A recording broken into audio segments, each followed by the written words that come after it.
What's up, guys? Ruben Velasquez here, aka the Nintendo God, and in today's episode, I'm going to be reviewing for you guys Sonic X Shadow Generations for the Nintendo Switch.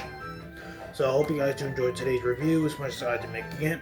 With that being said, subscribe to the channel if you haven't done so already, and comment down below what is your favorite level in Sonic X Shadow Generation. It could be from the Sonic Generations portion or the Shadow Generations portion of the game. Well, with that being said, guys, I'm going to be reviewing this game in 3, 2, 1, let's go. So, Sonic X Shadow Generations is a remaster of Sonic Generations that came out on the Xbox 360 back in the early 2000s to, not early 2000s, but early 2010s, I should say. So it has all the same levels, all the same bosses, but since this is a remaster or remake, whatever, it includes a new game mode called Shadow Generations, which is basically Shadow's take on what happens in the original plot. And he takes on different levels from the Shadow the Hedgehog game back all the way in the early 2000s. And you fight familiar foes in the Shadow Generations part, like Mephiles, Metal Overlord, the Bio Lizard boss. So you fight a lot of unique bosses in the Shadow Generations portion of the game. But overall, it's just Sonic Generations, except with Shadow included as well. But honestly, I gotta give this game a 7 out of 10. I enjoyed this game so much. 100% of it with both Sonic Generations and Shadow Generations, so I love this game to death. But even though sorry, I gotta say one thing. Even though this is the Day One edition, I did not get this game on Day One, honestly. So I got this at a retro store in Puerto Rico, and it just happens to be the Day One edition box art. So, and I only got this game like a month ago. So yeah, far from it being a Day One copy in my opinion. But even though it isn't especially Day One, I still got the Gerald Robotnik journal. As you can clearly see, it's let me take stuff out of the receipt. It's right here. It doesn't really, you can't really see it, but it does say journal property of Gerald Robotnik, and it's kind of cool to have, even though I never really got this game on Day One, so I don't really feel like I deserve this Day One box art, to be honest. But this journal has some stuff that are pretty cool, pretty unique. Never really owned a Day One Sonic game before, so this is pretty cool how I saw this at the retro store in Puerto Rico. Yeah. So for Sonic Generations, the plot is very simple. Basically, it's Sonic's birthday, and Sonic and his friends, Sonic's friends, are trying to throw him a surprise birthday party. And of course, once they're all having the party together, a monster basically rips through time and basically sucks all of Sonic's friends into different points in time of Sonic's history. And your job is to basically go through all of the stages and rescue your friends from being frozen in time and stuff like that. And of course, stop the time monster that's ripping holes in reality and all of that. Later in the story, it's revealed that Dr. Eggman from the future and from the past are controlling the Time Monster, also known as Time Eater. And it was their creation that they basically controlled and did all that stuff to Sonic's friends. So, of course, that's basically the plot. Other than that, there's really no plot in Sonic Generations. Now, Shadow Generations is a whole nother beast. So, same things happened with Sonic and Friends, but at this time it's showed in Shadow's perspective.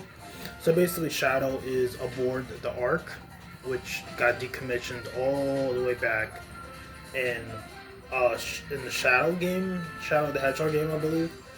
I haven't really played a lot of Sonic games growing up, so please forgive me for my, infant knowledge of the series. But I do believe it happened in Shadow the Hedgehog game, because that was Shadow's first game where it was all about him.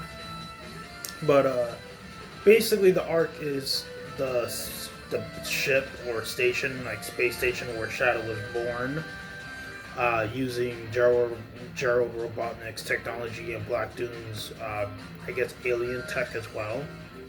I was gonna say magic, but I think he's more of an alien than a magical being. Um, and of course, that's where all the tragical stuff happened to Shadow, like Maria's death, Gerald Robotnik going to prison after going insane because of Maria's death, and of course, Shadow becoming a tyrant on Earth, trying to destroy the Earth and stuff like that. So all this stems to the arc, and of course, Shadow's on the arc again, of course, decommissioned because he sensed something about the Chaos Emeralds being there and went to go investigate. But then this like starfish sort of alien pops up and starts warping reality around Shadow until Shadow ends up in the white void that Sonic ended up after the Time Eater ripped through reality and shot all his friends at different times and places throughout history. Well, his history. So basically, Shadow is in the white void and sees Maria and Dr. Gerald Robotnik again. Of course, from the past, and of course, Shadow's from the future. So, it was kind of awkward for him to see them after all this time.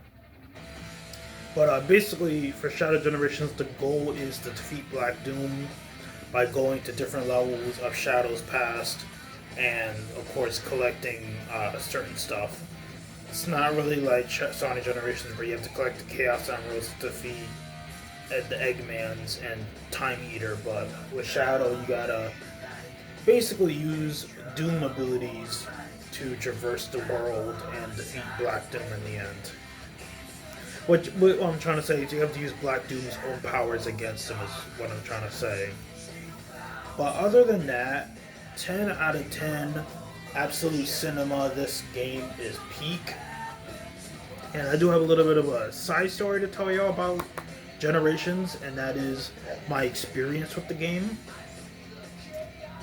Well, first of all, this is the first time I'm ever playing Sonic Generations ever.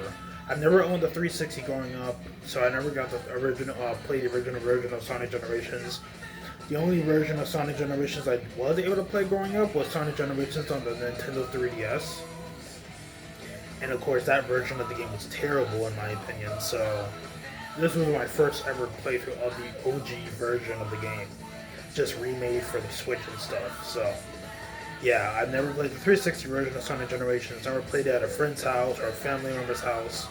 Even though my cousin growing up did have a 360, but they didn't have Sonic Generations, so of course, I did beat the 3DS version years ago, but wasn't a fan of it. My joystick on my 3DS broke when I was in the Time Eater boss fight at the end of the game, so not a big fan of that, to be honest. It was one of my worst memories on the 3DS, to be honest.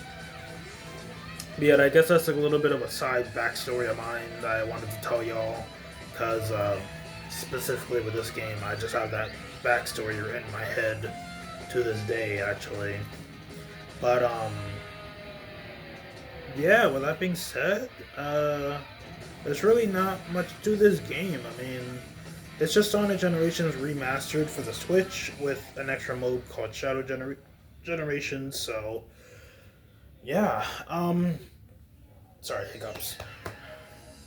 But yeah, with that being said, guys, that's where I'll be ending up today's review of Sonic X Shadow Generations. So I hope you guys enjoyed today's review as much as I did making it. And if you haven't already, please leave a like, comment, and subscribe to the channel if you haven't done so already. And of course, comment down below of this video what is your favorite level or boss in Sonic X Shadow Generations. It can be from the Sonic Generations portion of the game or the Shadow Generations portion of the game. Either one works fine for the comments. But with that being said, guys, this is Ruben Velasquez, aka the Nintendo God, signing out. Peace. Bye, guys. Oh yeah, and stay tuned tomorrow for my next review, where I will be reviewing the Batman Arkham Trilogy for y'all on the Switch. So stay tuned for that review, but that comes out tomorrow. And with that being said, this is Nintendo God signing out. Peace. Bye, guys.